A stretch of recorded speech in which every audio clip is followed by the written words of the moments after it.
Muy bien, pues nada, buenas tardes, que me indican que ya estamos dentro. Bueno, como siempre, daros de nuevo la bienvenida a una nueva sesión de estos Vespres Financers, que sé que, bueno, que muchos de vosotros ya habéis seguido otras sesiones de este tipo, pero para los que no lo sabéis o es la primera vez que nos acompañáis, deciros que estas sesiones, impulsadas desde el Instituto de Estudios Financieros, pues buscan ser un punto de encuentro entre profesionales del sector financiero y el ahorrador inversor. Y sabéis que todas estas sesiones, sobre todo, que son de unas temáticas muy diversas, sobre todo buscan un poco, pues, enriquecer la cultura financiera de los inversores y ayudar a tomar mejores decisiones de ahorro y inversión, ¿vale? Dicho esto, y sin más preámbulo, os presento un poco al ponente que tenemos hoy, que es Johan Svensson, socio director de EDM, en este caso también, pues personalmente también compañero de fatigas en EDM. Johan acumula una dilatada trayectoria en los mercados financieros, tanto en UBS en Londres como en Swedbank, como luego en Bank Sabadell y ahora en EDM, sobre todo en temas de renta variable, del tema que le hemos pedido hoy que nos hable.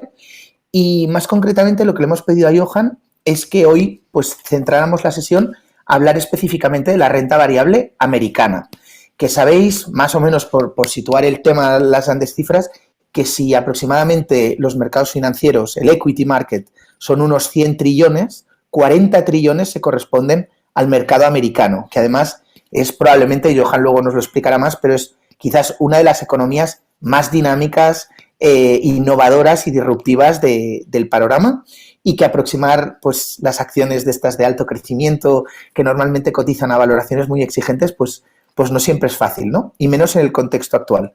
Y para eso, pues, Johan, agradecerte una vez más que nos acompañes en esta tarde. Y nada, the floor is yours.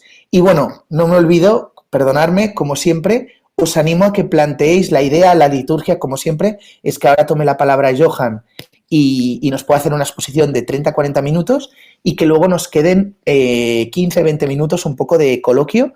Así que todas las preguntas que tengáis, si nos las ponéis en el chat, luego después de la exposición de Johan las iremos rescatando. ¿Vale? Muchísimas gracias a todos y espero que sea una sesión muy productiva. Hasta ahora. Pues muy bien. Muchas gracias, Luis. Gracias, Saif, por dejarme presentar esta tarde. Tengo aquí una presentación, me voy a apoyar en una presentación. Tienen pocas láminas. La verdad es que si quitamos la primera y la última, pues son 8 láminas. Y luego algunos ejemplos de compañías en que invertimos. La verdad es que el titular bueno, pide mucho. Invertir en renta variable, una de las compañías más grandes del mundo. Y también en el rally post-COVID. También yo creo aquí decir que muchas de esas compañías y las compañías en que invertimos, el año 2020, en plan pandemia, fue uno de los mejores años de la historia de las compañías. Y estoy pensando en compañías como Netflix o como Amazon, que se puede entender. Entonces, hicieron muy bien en bolsa 2020, anticipando, bueno, unos buenos resultados y un buen crecimiento, y saliendo del COVID, pues incluso mejor, ¿no? En cuanto al crecimiento. Lo vamos a comentar. También decir que esas compañías americanas, y vamos a hablar de que son compañías tecnológicas, muchas y con mucho crecimiento, justamente en el año 2020 fue un refugio interesante. Es decir, pensando en otro COVID, no en la quinta o la sexta o la séptima ola, sino pensando en otro virus en un futuro que puede ser más contagioso, más letal, pues también pensar en estas compañías más digitales que puede ser un refugio interesante en renta variable. Pues arrancamos con algunas láminas, simplemente explicar un poco lo que es EDM muy breve. Gestionamos ahora un poco más de 4.000 millones de euros. Somos 84 empleados, de los 84 a 27 socios. La compañía nació hace más de 30 años, por tanto muchos años de experiencia. En cuanto a Asset Management, pues ha sido una historia bastante interesante, bastante buena, con un CAGR del 16%, no está nada mal. Esto es una parte de Net New Money, clientes que aportan nuevas inversiones, pero sobre todo es revalorización de la cartera. Es decir, haber invertido en compañías buenas españolas, europeas y americanas, en medida se han revalorizado, pues también ha crecido Assets Under Management. Pues concretamente, entonces, cuando hablamos de invertir en Estados Unidos, ¿qué hemos hecho nosotros? Pues tenemos un fondo que se llama EDM American Growth. Aquí tenemos el historial desde el año 2008. Es verdad que es justo después de la crisis financiera, pues hemos tenido un recorrido muy bueno, pero comparado con el S&P 500, con un 410%, que es básicamente multiplicar por 5, pues nuestro fondo ha hecho un 750%, que es multiplicar por 8,5. Es un CAGR del 18%, que no es nada mal. Pero recordad esta CAGR del 18%, porque luego, cuando hablamos del crecimiento que esperamos para este año, los próximos 5 años, pues no está muy lejos de esto 18%. Por lo tanto, bueno, tenerlo en cuenta porque es interesante cuando hablamos de los múltiplos. Eso es el pasado, vamos a hablar del futuro, pero bueno, teniendo en cuenta que en los últimos 13 años, pues este fondo tiene un recorrido muy positivo. A ver, seguir con la presentación. Hay más detalle sobre rentabilidades cada año. Podemos comparar la rentabilidad de este fondo americano que se llama American Growth, que invierte en Estados Unidos, concretamente en 22 compañías en Estados Unidos, y año tras año pues ha hecho un resultado muy, muy bueno.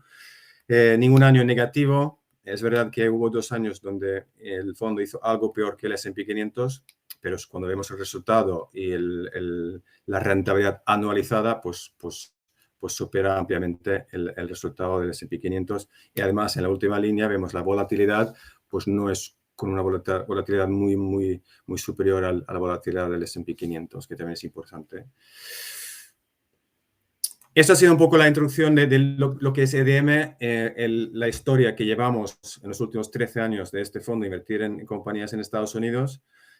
Ahora empezamos un poco más en lo que es la cocina y cómo seleccionamos compañías y el proceso de inversión.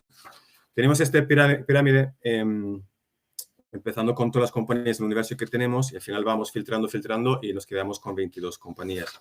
¿Qué criterios usamos? ¿Cuál es el checklist? Pues aplicamos la misma filosofía que hacemos en Europa. Lo que pasa en Estados Unidos, tenemos compañías con más crecimiento. También tenemos fortalezas financieras también interesantes en Estados Unidos, porque muchas compañías en que invertimos, que puede ser un Facebook o un Alphabet, tienen muy poca deuda. Son capaces de autofinanciar su crecimiento con la propia generación de caja. Tenemos una Amazon que cada año dedica $50 billones en CAPEX, 50.000 millones de dólares cada año para hacer, básicamente, crecer en almacenes logísticos, lo que tenemos aquí en el Prat, o centros en datos, que al final es Amazon Web Services. Entonces, los criterios financieros, pues el checklist de siempre, pero en énfasis en justamente generación de caja y baja deuda. Luego pasamos a lo que es liderazgo en el mercado. Si tienen ventaja competitiva aquí, otra envidia que tenemos en Europa cuando miramos a Estados Unidos, que hay compañías que son líderes no solo en Estados Unidos, sino líderes globales. Esto crea también un impacto positivo, que es el tema de network effect, lo que es el efecto de ecosistema. O sea, más oferta tiene Amazon en su plataforma, más usuarios y consumidores va a tener. Más consumidores y usuarios tiene, pues más empresas que quieren estar en estas plataformas. Y esto es un tema que se repite, es el círculo virtuoso, muy, muy bueno, y esto hace que estas compañías, a pesar de ser muy, muy grandes, consiguen seguir creciendo. Aquí ponemos crecimiento consistente. Nos gustan modelos de negocio de recurrencia, de suscripción. Luego comentamos Adobe o Microsoft en más detalle, pero empiezan a ser negocios mucho más de recurrencia, de suscripción, en lugar de simplemente comprar el software una vez, usarlo y luego después de unos años comprar otro. Sino esto es mensualmente pagar una cuota para tener acceso a un abanico de programas y softwares y aplicaciones. Por último, también muy importante es el estilo de gestión. el equipo directivo, el track record que tiene, cómo gestiona la generación de caja, si hacen compras, pequeños bolt-ons, si recompra acciones, un poco la actuación de la compañía también lo metemos en esta coctelera y es un filtro adicional para luego llegar a las 22 compañías. Por lo tanto, son filtros financieros, son un criterio nuestro como analistas gestores de lo que es una posición de liderazgo. Aquí también entra todo lo que son megatendencias. No tengo una lámina sobre megatendencias, pero lo que vamos a ver en muchas de las compañías que invertimos, pues hay una megatendencia detrás. Puede ser simplemente que dejamos de mirar la tele y miramos más Netflix.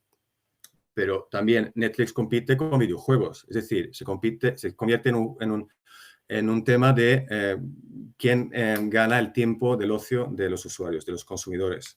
Entonces, Netflix está en cartera, no tenemos compañías de videojuegos, pero sí tenemos Nvidia. Nvidia, como seguro que muchos sabéis, es el motor de lo que es el gráfico. Cuando jugamos el Minecraft, pues es lo que mueve toda la gráfica, es gracias a los procesadores que construye Nvidia. Nvidia es la primera posición en nuestro fondo. Por lo tanto, bueno, estas megatendencias son muy importantes y explica también este crecimiento y esta buena rentabilidad que hemos tenido hasta ahora menos. Volvemos al tema, pero antes me gustaría dedicar unos minutos a un concepto que a veces no se comenta mucho, porque una cosa es hacer el stock picking y hacer el stock picking bien y elegir a esas 22 compañías, estas 22 ganadoras, pero luego la cartera tiene vida. O sea, la cartera tiene vida y en el mercado hay volatilidad. Por lo tanto, vamos gestionando las posiciones en función de este esquema que intentamos poner aquí visualmente. Básicamente, tenemos Today en 5 años y tenemos Earnings per Share, beneficio por acción, en una línea recta, que no tiene por qué ser línea recta, pero al menos está marcando la tendencia creciente, ¿no? En beneficio por acción. Y arriba el precio, que se mueve por arriba porque se mueve con el múltiplo. Si el múltiplo es estático, el P/E ratio, el PER, está estático, pues el precio sigue perfectamente el beneficio por acción.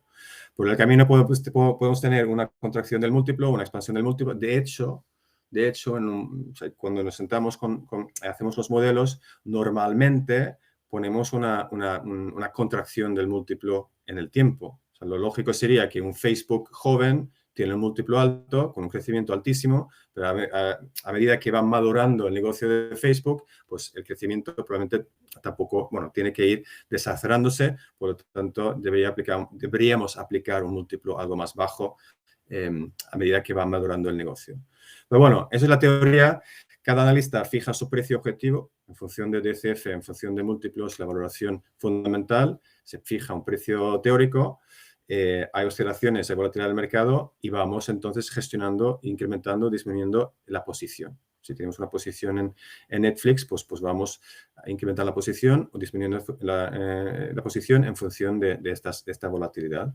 Y esto implica también otro concepto muy importante, que la gestión activa, cuando vamos moviendo, tomando beneficio, cuando el múltiplo es más exigente y volviendo a entrar, reforzando la posición, cuando el múltiplo no es tan exigente, hace que la gestión activa debería hacer mejor, o podría, y en ese caso puede hacer mejor que la gestión pasiva, justamente porque podemos ir ajustando la posición durante la vida que está en la cartera. Es un concepto importante, parece fácil, pero en realidad no es tan fácil.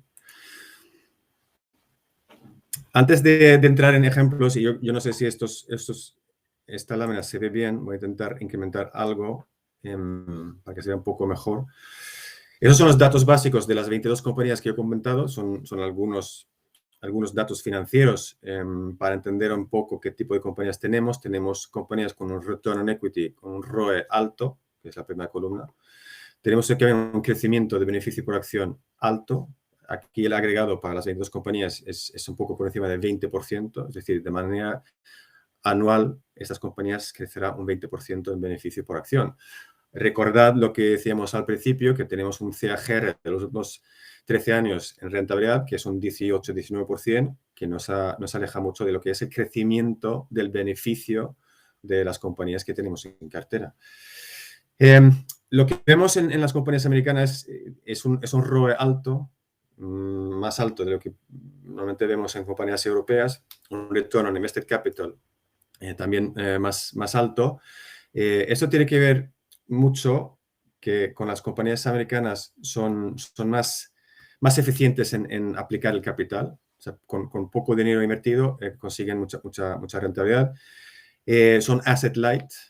Antes hablamos del CAPEX y lo que gasta Amazon, pero muchas de esas compañías no invierten en fábricas. Invierten en desarrollar aplicaciones, son plataformas mucho más escalables y no necesitan tanto inversión en fábricas, y esto hace que son más eficientes en el uso de capital. Y creo que también es muy importante. Suelen generar mucha caja. Este modelo de negocio, como un Alphabet o como un Facebook, genera mucha caja. Tiene sus fases, ¿no? En Netflix llevaba muchos años quemando caja hasta que llega un umbral, un punto de inflexión donde sí empieza a generar caja. ¿Qué más con las compañías americanas? Pues rentabilidades más altas y buena generación de caja y poca deuda, normalmente.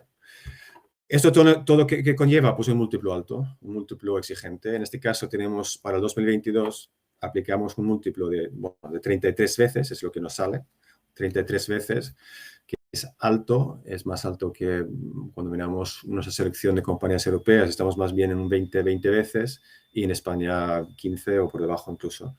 Por lo tanto, es un múltiplo más exigente. Ese suele ser el primer comentario de cualquier cliente, cualquier inversor. Dice, Estados Unidos, vaya múltiplos que tienen. Ya, pero pone en contexto con el crecimiento, y el múltiplo no tiene por qué ser tan exigente. Porque si yo crezco mi beneficio por acción un 20% al año, pues yo duplico cada 4 años. Cada 4 años duplico. Es decir, en 8 años multiplico por 4 el beneficio por acción. Por lo tanto, eso es lo que refleja este múltiplo. Voy avanzando en lo que es la presentación antes de llegar a los ejemplos. Aquí se puede observar lo que es el top 10 de la cartera. Actualmente NVIDIA es la primera posición del fondo IBM American Growth. A la derecha intentamos dar un desglose de qué tipo de sector pertenecen las compañías. Aquí claramente hay un sesgo tecnológico. Incluso podemos argumentar que Visa y PayPal son compañías más bien tecnológicas, que tienen plataformas tecnológicas. De hecho, la palabra fintech, financial technology, significa que algo de tecnología tiene que ver, ¿no? Incluso también dos compañías que tienen que ver con el servicio médico, como Illumina o Intuitive Surgical. O sea, Illumina desarrollan máquinas para analizar y descodificar el genoma, el ADN de las personas. Es servicios médicos, pero al final también se juega mucho en tecnología. Y Intuitive Surgical, pues básicamente son robots para la cirugía. Uno de los robots que tienen es el Da Vinci, que puede operar a través de un agujero y luego un vídeo, y el médico básicamente lo gestiona todo a través de una pantalla. También tiene mucho que ver con tecnología. Entonces, este 43% de tecnología, pues probablemente es más contenido tecnológico. Pero también, cuando hablamos de la palabra tecnología, yo he ido aprendiendo de hardware o a través de trial and error, invirtiendo en el sector tecnológico durante los últimos 20 años, y hay una regla de oro, un rule of thumb, que al menos ha funcionado hasta ahora, es mejor software que hardware. Con hardware es básicamente todo lo que se puede tocar. Tenemos unos ejemplos muy buenos de fracasos o de modelos de negocio de hardware que no han funcionado en el tiempo. Yo soy sueco y mi primer móvil fue un Ericsson. Ericsson ya no existe. Mi segundo teléfono fue un Nokia. Nokia ya no existe. El tercer móvil fue un BlackBerry. Tampoco existe. Entonces, el tema de IBM era una de las compañías más grandes del mundo hace 30 años, y ahora pues Microsoft los opera con mucha diferencia. El contenido de hardware en IBM es cada vez menos, pero bueno, yo creo que es interesante porque la parte de hardware siempre tiene más presión de más competencia, siempre tiene riesgo de ser comoditizado. es más difícil mantener la diferencia competitiva en el tiempo y es más fácil copiar lo que es físico. Pero hay muchos ejemplos de eso. El televisor es una pantalla y nada más. No tiene mucho valor añadido. ¿El valor dónde está en tecnología? Pues el valor está en el contenido y lo que es el sistema operativo. En Apple el valor probablemente principal es el iOS, ¿no? También los servicios adicionales y las aplicaciones. Vamos a hablar de Apple en el momento. Apple no está en la cartera. Apple estuvo en la cartera, lo vendimos en 2016. Y una de las razones fue justamente eso, que vimos que las ventas de los iPhones y las ventas de los iPads llegó a un plató. En cierto modo nos equivocamos, porque la verdad es que han ido apalancando la parte de servicios, aplicaciones, mucho más. Pero bueno, también hemos hecho bien comprar en Nvidia, que ha hecho mucho mejor durante los últimos 5 años.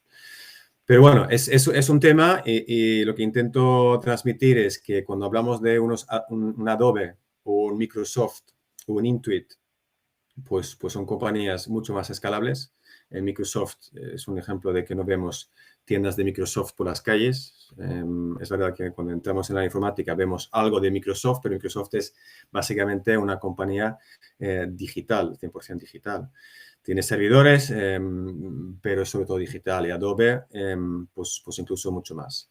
Y Intuit es una compañía que es probablemente la compañía más doméstica que tenemos en la cartera. Es una compañía que, sobre todo en Estados Unidos, lo que hacen es desarrollar una aplicación, un software para hacer la contabilidad de pequeñas empresas y autónomos, donde tú pagas una suscripción y tienes acceso a este sistema de contabilidad, de inventario, recursos humanos, etcétera. Pero bueno, son modelos digitales y lo que vemos y lo que hemos aprendido en los últimos años es esos modelos mantienen mejor el liderazgo, son más escalables, tienen más crecimiento y además tienen más recurrencia. Muy interesante, yo creo. Bueno, aquí también, antes de arrancar con algunos ejemplos y también posiblemente adelantar una pregunta, ¿por qué no tenemos a Tesla en la cartera? O sea, Tesla ha ido fenomenal en bolsa, es una compañía muy interesante.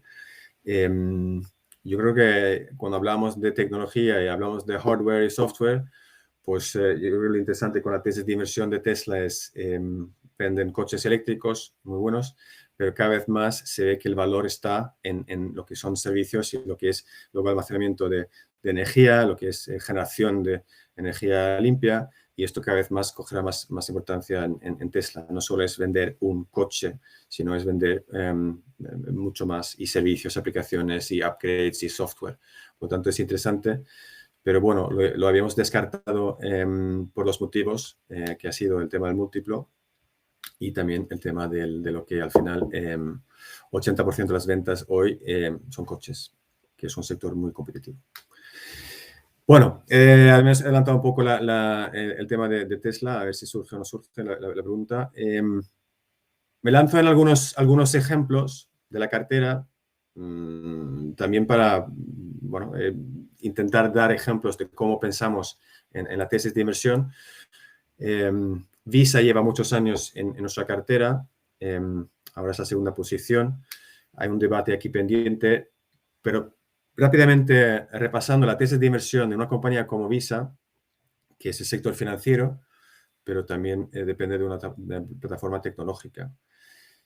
Aquí la clave es el network effect, el ecosistema que ha creado Visa, siendo la más grande del mundo, conectando comercios, bancos y usuarios. Todo el mundo usamos la tarjeta Visa.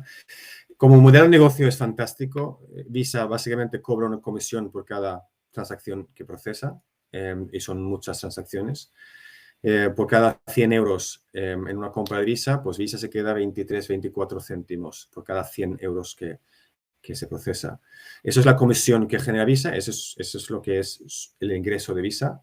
El año pasado ingresó Visa 22 billones de dólares. De esos 22 billones, en el bottom line, en la última línea, acaban 11, la mitad. Un net margin del 50%. Es impresionante el nivel de margen que tiene esta compañía y la generación de caja, porque básicamente todos los 11 billones es generación de caja, porque la plataforma ya existe Y cada transacción que pasa por la plataforma, pues tiene un coste muy, muy, muy bajo. Es una compañía que crece en ventas alrededor del 9-10%. Apalancamiento operativo puede crecer en BPA un 16%, fácilmente para los próximos 5 años. Y es un PER de 27 veces. Da igual si usamos Visa en el mundo físico o en el mundo online, porque Visa cobra igualmente. Y aquí este gráfico abajo está poco anticuado porque se hizo antes del COVID. Y ahora con el COVID se ha disparado más las ventas digitales, pero es importante tener en cuenta que por cada euro que se gasta online, pues con 43 céntimos se hace con una Visa, una tarjeta Visa. ¿Dónde está la duda? Pues la duda está en este mundo donde no se usa efectivo y en un futuro posiblemente se va a usar monedas electrónicas. Ya estamos hablando de criptomonedas, no invertimos en criptomonedas, no tenemos mucha visión sobre criptomonedas, pero sí es verdad que en el caso de Visa, criptodivisas, criptomonedas en un futuro, incluso divisas electrónicas emitidas por bancos centrales, puede ser una amenaza en el futuro de Visa. Visa tiene muchos años por delante para generar caja. Esto no va a pasar de un día o un año a otro. Y el múltiplo es interesante por la caja que genera Visa. Pero el debate está ahí. Entonces tengo dos láminas adicionales que yo creo que es interesante porque Visa tiene una dominancia hoy, una posición enviable, en una posición única. Estos son transacciones por segundo. Visa procesa 24 transacciones por segundo, cuando el Bitcoin solo son 7. Esto significa que Bitcoin nunca puede ser una manera de comprar el café o cuando vamos al Starbucks o otros sitios, porque básicamente no tiene capacidad de procesar 24.000 transacciones por segundo. Esa es su limitación principal como medio de pago. Pero bueno, en el futuro se puede haber nuevas tecnologías y ya lo está pasando, ¿no? Esa es una reflexión. La otra reflexión es la siguiente, que el consumo de energía, el consumo de electricidad, aquí es un gráfico, esos son datos de Deutsche Bank, pues espero que estén bien. Esto es el consumo eléctrico anual medidos en terawatt hours. Y lo que vemos que en mi querido país, Suecia, el consumo eléctrico anual iguala lo que es el consumo eléctrico solo para mantener las transacciones de Bitcoin. Es decir, está consumiendo mucha electricidad y no toda esta electricidad es electricidad limpia, sino se está generando con gas, con carbón o lo que sea. En fin, es una reflexión. Yo creo que Visa podemos estar tranquilos unos años más, pero, como yo decía antes, esta cartera tiene que ser viva y en algún momento posiblemente hay que vender Visa. Otro ejemplo que me gustaría destacar es el ejemplo de Snapchat. Snapchat compramos a $16 por acción, ahora está por encima de 50, ha sido un viaje buenísimo para el fondo, para nosotros. Y yo creo que lo que me gustaría destacar en Snapchat, y seguro que vosotros lo conocéis mejor que yo, más jóvenes sois los usuarios de esta aplicación, pero lo más importante es la opcionalidad que tienen compañías como Snapchat en desarrollar su modelo de negocio, en ir ampliando su modelo de negocio, empezando con mensajería, con communications, en una cámara y enviar fotos y comunicar con los amigos, pues ya empieza a salir otros brazos de negocio, que es el Spotlight o Stories, o lo que es incluso el Snap Maps. Esto es muy difícil meter en un modelo financiero, es muy difícil meter en un DCF. Esta opcionalidad que tiene una compañía como Facebook o meterse en metaverso o Snapchat, empezar a lanzar aplicaciones nuevas que luego se puede ir monetizando con el tiempo. También tenemos ejemplo de Facebook y WhatsApp. WhatsApp todavía es gratis para mucha gente, pero en algún momento se puede ir monetizando. Y esos son brazos nuevos de negocio que insisto, es muy difícil meter en un Excel. Entrando un poco más en la tesis de por qué nos gusta Snapchat, pues tiene un crecimiento espectacular. Esos son datos algo bueno, antiguos porque es las ventas 2020, tiene un crecimiento muy fuerte y este año 2021 no es ninguna excepción. El último trimestre creció un 57% en ventas, un 57%. En cuanto a usuarios crece un 23%. Tiene 306 millones de usuarios. Lo que es interesante en la tesis de inversión de Snap es cómo pueden mejorar el ARPU, lo que es el Average Revenue Per User. O sea, una cosa es atraer a usuarios y otra cosa es empezar a cobrar y monetizar esos usuarios. Snap lo hace 100% a través de publicidad. O sea, vive de anuncios. Entonces, tiene que haber anunciantes poniendo sus anuncios, publicidad en las plataformas y en las aplicaciones de Snapchat. Pero bueno, tiene crecimiento muy alto. ¿Por dónde vendrá el crecimiento futuro? Pues, por un lado, mejorar el ARPU en los países más maduros. Y aquí se puede observar que, por ejemplo, en el mundo anglosajón, Snapchat ya ha llegado a una maduración en cuanto a penetración, porque un 90%, casi el 100% de todos los jóvenes usa Snapchat cada día. Por lo tanto, en usuarios no puede crecer más en esos países, pero sí puede crecer el ingreso por usuario. ¿Dónde viene la otra pata de crecimiento? Pues países nuevos. En España bueno, parece que no usamos mucho Snapchat, solo un 45% de los jóvenes lo usa cada día, pero mirar países importantes como India e Indonesia, que tienen poblaciones muy, muy importantes, pues la penetración es bajísima. Por lo tanto, allí vendrán más usuarios futuros. Yo hablaba antes de Excel, cómo meter esto en un modelo financiero, pues no es nada fácil. Hemos intentado hacerlo, y esto no sé si va a ver muy bien, pero el papel aguanta todo, ¿no? El Excel aguanta todo. Yo puedo meter lo que yo considero razonable o no y puedo llegar a una valoración de Snapchat. Yo he puesto este DCF aquí simplemente para dos reflexiones sobre esta tesis de inversión y lo que aplica al final para otras compañías, pero en este caso aún más, porque el año pasado esta compañía no ganó dinero, era loss making, por lo tanto el múltiplo es irrelevante, es un múltiplo infinito. Lo que tenemos que hacer es tener visibilidad y seguridad de que esta compañía va a seguir creciendo. Aquí se supone un ritmo del 58%, que pasa a 50, 44, 39% en ventas. Y cuando ha pasado 4, 5, 6 años, pues estamos más en crecimientos del 30 y pocos. Eso en ventas. Poco capital intensive, como son muchas compañías de tecnología americanas, pues el CAPEX va creciendo también, pero a un ritmo inferior. Esto al final es bueno para la generación de caja. Tenemos una expansión del margen que pasa básicamente del cero actual, porque como no gana dinero, pues margen operativo prácticamente cero o muy, muy bajo, a un margen operativo más bien del 40%. O sea, si esto se cumple, es una historia muy buena y si se cumple, pues la compañía vale por encima de $80 por acción. Eso es un poco lo que llegamos con este ejemplo. Yo lo aprovecho porque yo sé que un tema importante y aquí voy a dejar de compartir presentación. Voy a volver a la primera página, mejor. Cuando hablamos de compañías tecnológicas americanas, pues siempre vuelve a salir el tema del múltiplo. Y yo lo estoy defendiendo en el sentido del crecimiento nos ha superado en el pasado y probablemente el crecimiento nos va a superar en un futuro.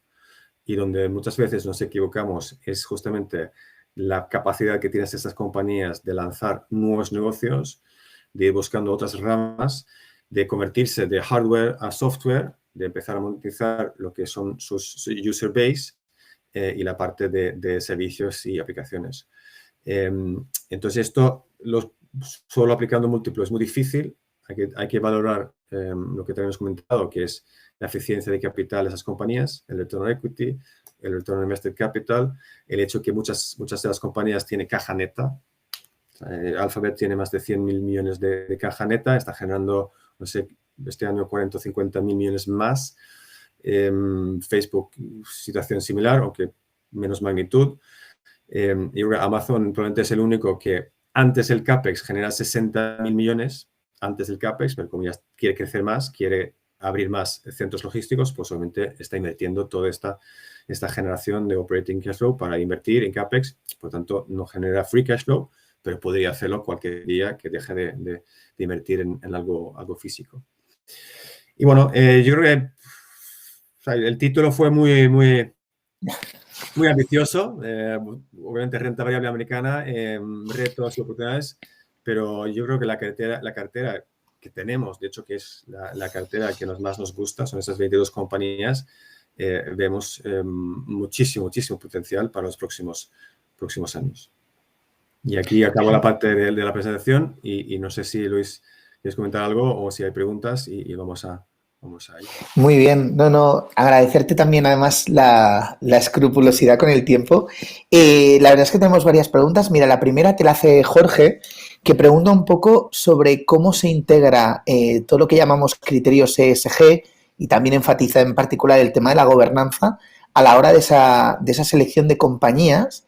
Y yo, por rizar un poco el rizo, también te añadiría la pregunta de un poco cómo, en tu opinión, crees que compara en general el gobierno corporativo en Estados Unidos y en las empresas, en las compañías americanas, en relación a otras regiones del mundo, ¿no? Si están más avanzados o menos con este tipo de cuestiones. Bueno, primero es una buena pregunta. Además, es algo que toma más importancia en el momento de decidir invertir y crear una cartera. En EDM, bueno, llevamos haciendo este proceso de inversión sostenible o socialmente responsable desde hace años. Forma parte de lo que es el análisis de cada analista, incorporarlo en su análisis. No es fácil, lo hacemos de manera cuantitativa, es decir, contamos mujeres en el consejo, la cantidad de emisiones de CO2 y comparamos la evolución de emisiones de CO2. Se puede hacer, hay métricas, hay variables cuantificables. La G es más difícil, la G al final la gobernanza, ¿no? Porque ahí hay que tener un poco más también de feeling. En las compañías americanas, concretamente lo que hacemos es aplicamos una tasa de descuento mayor. Si la puntuación es baja en la puntuación de ESG, la puntuación es baja, pues tenemos que aplicar una tasa de descuento mayor. Eso es como se hace técnicamente. Aquí también empieza un poco, no es una ciencia exacta, tampoco es la valoración de compañías, es una ciencia exacta. Y ESG yo creo que es aún más difícil, ¿no? Cuantificarlo, medirlo y con consistencia a través de sectores. Es muy difícil. Y yo creo que lo estamos incorporando bien, de la medida que se puede. Yo creo que la información que nos llega es cada vez mayor, es cada vez mejor. O sea, ahora sí hay informes de sostenibilidad colgadas en la web de las compañías. Yo no diría que las compañías americanas son mucho mejores. Yo creo que algunas sí, son muy avanzadas, lo han empezado y lo han hecho muy bien. Pero en general vemos que también en Europa está haciendo un catching up muy importante. Incluso yo diría que hoy, en general, las compañías europeas tenemos muy buena información y se están explorando muchísimo en este ámbito. Entonces, no sé, es un factor más. Algunas compañías hemos descartado por puntuación de ESG. Obviamente tiene que tener un criterio mínimo. Una vez que estamos allí, tenemos que hacer una valoración si nos compensa o no nos compensa. También te diría que en algunos casos usamos herramientas de terceros, Sustainability, cada vez hay más, Morningstar, se puede usar algunos screenings así de terceros, pero lo que también vemos es que ellos también fallan. Decimos nuestro screening de algunas compañías europeas que queríamos comprar, nos miramos el rating y sale por debajo de 50 y no podíamos comprar.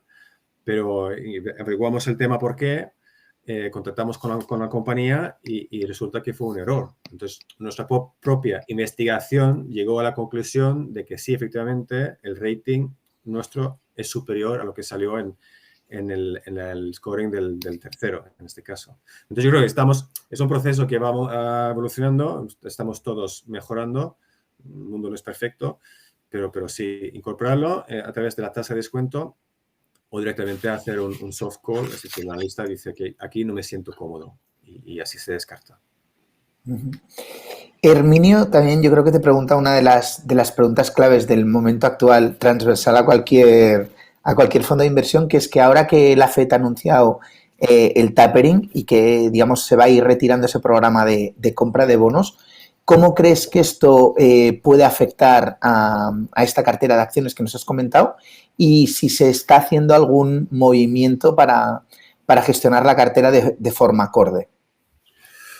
Bueno, eso es muy relevante y la verdad es que si miramos cómo empezamos el año 2021, empezamos con un susto justamente por el tapering. El yield americano 10 años se llegó a tocar de 1,7 en muy poco tiempo.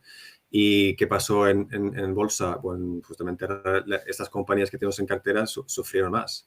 Justamente los múltiplos exigentes, donde hay un crecimiento importante, pues eso, fueron bastante castigados durante este momento de tapering. Luego se relajó, hicieron muy bien.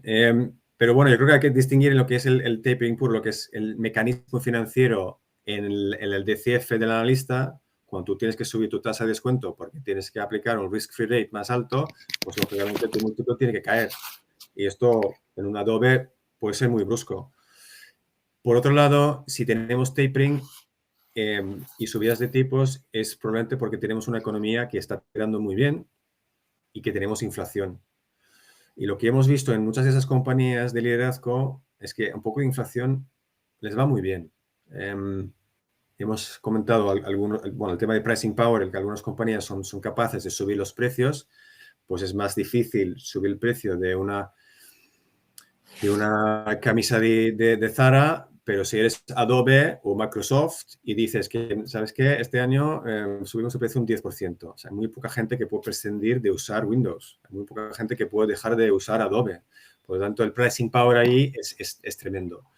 Y además, como no tiene fábricas y no tiene materia prima, no depende del precio de acero o el coste del transporte, porque son 100% digitales, pues justamente son compañías que pueden hacer muy bien en un entorno con algo más de inflación. Entonces, yo no digo que es la misma cosa, pero si vemos un poco de tapering, probablemente es porque vamos a un mundo con más crecimiento e inflación y muchas de esas compañías están bien posicionadas. Pero bueno, haber dicho todo esto, el disclaimer es, con estos múltiplos altos hay que ir con cuidado y hay que ser mucho más, probablemente más selectivo, o sea, más selectivo en qué compañías entras, porque la caída puede ser muy, muy, muy brusca si te equivocas. Entonces, la selección, bueno, probablemente más importante en este entorno.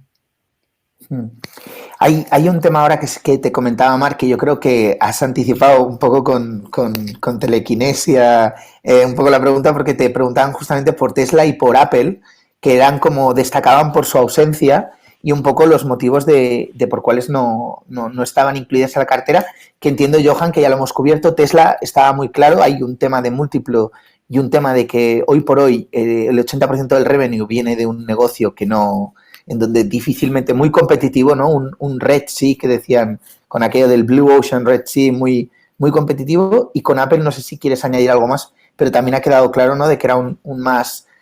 Es verdad que luego reconocías parte del error por esa opcionalidad de que han tirado hacia negocios más de suscripción, ¿no? Pero entiendo que también el peso fuerte es de consumer o no consumer goods hoy por hoy. Sí.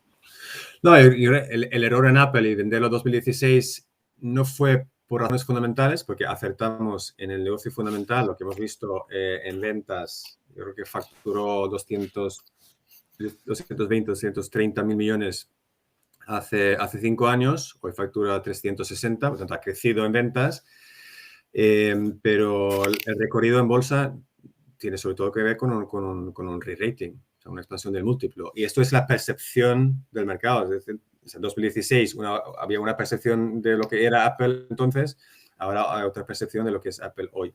Entonces, haber pillado este cambio de percepción y esta expansión de múltiplo tan importante, pues ahí sí hubo un error. Pero insisto en que cuando hicimos estimaciones puros de crecimiento de ventas y crecimiento en beneficio por acción, pues habían alternativas mucho más atractivas en ese momento y en ese sentido aceptamos. Y Tesla, yo creo que sí, lo hemos comentado. Mira, otra pregunta es, Alberto pregunta por un lado, por Amazon, de cómo crees que le podría afectar a Amazon todos los problemas de disrupción y de roturas que estamos viendo y de colapso en las cadenas de valor global. Y luego te pregunta por quizás una de las pocas compañías que en este último tercer cuatrimestre quizás no han brillado tanto en la presentación de resultados, que es PayPal, que bueno, parecía que las guías, ¿no? que ha publicado empeoraban un poco las que llevaba publicando, y también te pregunto un poco por tu opinión. Pues también dos compañías interesantes. En Amazon, en la última publicación fue interesante ver que la parte online ya no gana dinero. Hoy por hoy, en el último trimestre, la parte de Estados Unidos lleva muchos años en beneficio y sí tiene un margen positivo. Es el negocio fuera de Estados Unidos y Canadá, que ha sido loss-making durante toda la historia, básicamente, por la expansión, ¿no? El coste de expansión hace que no genera beneficio en este negocio. Pero la distribución y toda la distribución, yo creo que sí ha sido algo negativo para el negocio en su totalidad. Por lo tanto, esto es el hecho de que el último trimestre no gana dinero en lo que es la parte online. De las 110 billones de que factura Amazon, pues un 15%, es decir, 16.000 millones, viene de Amazon Web Services, AWS. Y AWS genera 5.000 millones de resultado operativo. Es decir, todo el 100% del resultado operativo de Amazon en el último trimestre fue generado por lo que es la nube. Entonces, hay que tener en cuenta entonces hay dos negocios en un negocio. Amazon Web Services es el líder global en nube. O sea, luego viene Azure, viene Google Cloud, viene Alibaba, vienen los demás, pero el liderazgo indiscutible tiene Amazon Web Services. Tiene que seguir invirtiendo y una parte del CAPEX que hemos comentado va a invertir allí. No solo es servidores, sino también es todo el servicio que lleva el cloud, que tú tienes tus almacenamiento ahí, pero también estás contratando un servicio. Bueno, yo creo que es difícil el negocio online, la importancia, la tesis de inversión y el liderazgo barrera de entrada que tiene Amazon es indiscutible. Volver a copiar lo que tiene Amazon en cuanto a logística, lo que tiene en el mundo, es muy difícil. Han dado años llegar a donde están y esto no se rompe. Todo lo contrario, llegarán unos años después de este cuello de botella de suministros que volverán a fluir todo lo que es la cadena logística. Y la parte de esta Amazon de online va a volver a ganar mucho dinero, seguro. Y luego, bueno, no sé, PayPal rápidamente. PayPal, a mí me gusta mucho PayPal. Yo soy usuario de PayPal, me encanta PayPal. Y lo bonito con PayPal, también, bueno, otra compañía de Elon Musk, ¿no? Desde el principio, que lo inició. Muy bueno. Y la atracción en PayPal es que es escalable. Es decir, yo puedo usar PayPal, pero lo puedo hacer a través de una transferencia bancaria a mi cuenta PayPal, a través de conectarlo con mi tarjeta Visa o incluso usar criptomonedas. Entonces, esta plataforma yo creo que es muy atractiva porque al final es el usuario que decide si quiere usar PayPal o no. Pero si es user-friendly y me gusta y me siento seguro, lo voy a usar y puedo poner más add-ons y tengo una cartera bastante amplia y interesante para mucha gente. Así que PayPal va a seguir creciendo. Pero este año es una de las compañías que no ha hecho bien, de hecho está negativo en el año. Correcto. Y ya llegando a últimas preguntas, Oriol, por ejemplo, te pregunta también otras de las preguntas que muchos inversores se hacen, muy directamente de si consideras que puede haber una burbuja en el mercado americano, que yo igual enriquezco la pregunta de que seguramente, porque ya lo has ido diciendo tú, ¿no? De la importancia de ser selectivo, seguramente en algunas partes sí, en algunas no. Antes también lo comentábamos que es un mercado tan grande. No sé cuáles son tus pensamientos e ideas al respecto. No, totalmente. Hay que ser más selectivo. Yo creo más que nunca. Burbujas puede haberlo en algunos segmentos del mercado. No tenemos ningún banco, por ejemplo, en la cartera.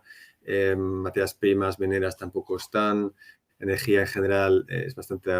no estamos. Entonces, estamos stick to the game. Seguimos con lo que conocemos, lo que sabemos. Y yo creo que no hay burbuja. Yo creo que esas compañías en que estamos invirtiendo se puede justificar perfectamente por el crecimiento. Básicamente tenemos que acertar en el crecimiento, no solo el próximo trimestre, el próximo año, sino los próximos 5 años. Porque cuando llegamos al 2026, pues este múltiplo del 33 será 15 veces. Y 15 veces para esas compañías no es una burbuja. Lo que puedes tener por el camino, probablemente más probable, no es que se peta la burbuja de manera brusca. Lo que sí puede haber perfectamente es un de-rating gradual. Es decir, este múltiplo alto que tenemos en algunas compañías, pues va a ser un de-rating durante los próximos años, que se compensará por el crecimiento, Pero es decir, en lugar de tener una rentabilidad como accionista del 20%, que sería el crecimiento del beneficio, más el dividendo, a lo mejor llega a 21 al año, que no está nada mal, pero si meto un poco de D-rating para los próximos 4 o 5 años, pues tengo que quitar a lo mejor 4 o 5 puntos porcentuales y me quedo con 15, 16 por ciento de rentabilidad para mí anual, que tampoco está mal. Así que puedo permitirme D-rating y voy a seguir generando patrimonio. Esa es la conclusión.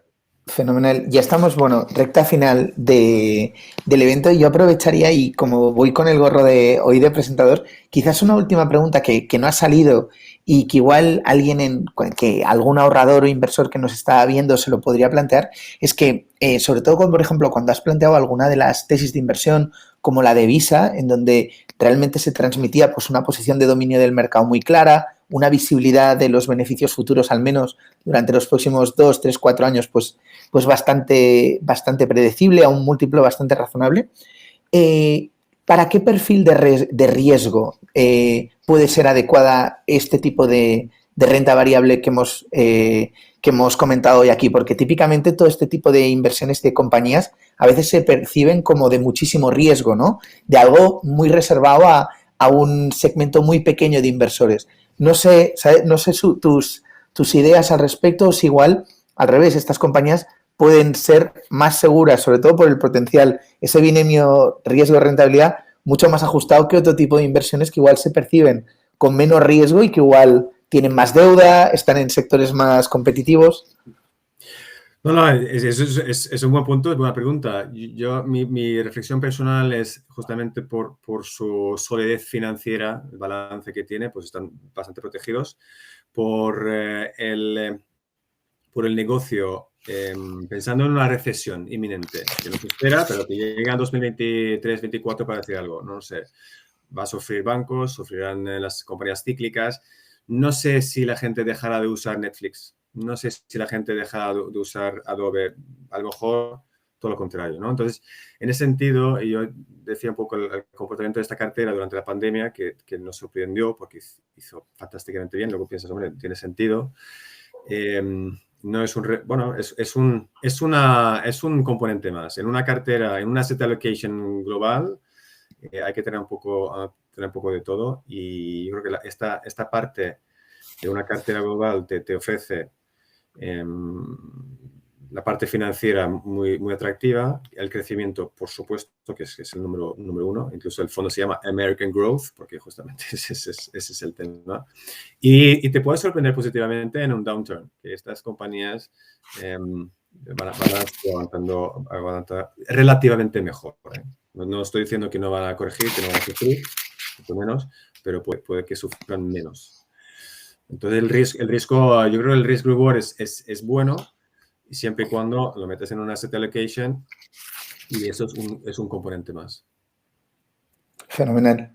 Oye, pues si os parece, si no hay más preguntas, lo dejaríamos aquí, sin antes, bueno, no dejar de volver a agradecerle a Johan tu tiempo y la claridad de tus explicaciones, y a todos vosotros por vuestras preguntas y atención, como siempre. Ahora, cuando acabemos la sesión, mañana o pasado estará colgada en YouTube, y como siempre, bueno, pues nos veremos en una de estas próximas sesiones de Best Practices Finances. Gracias a todos y hasta la próxima. Gracias. Adiós. Gracias, Johan. Hasta la próxima.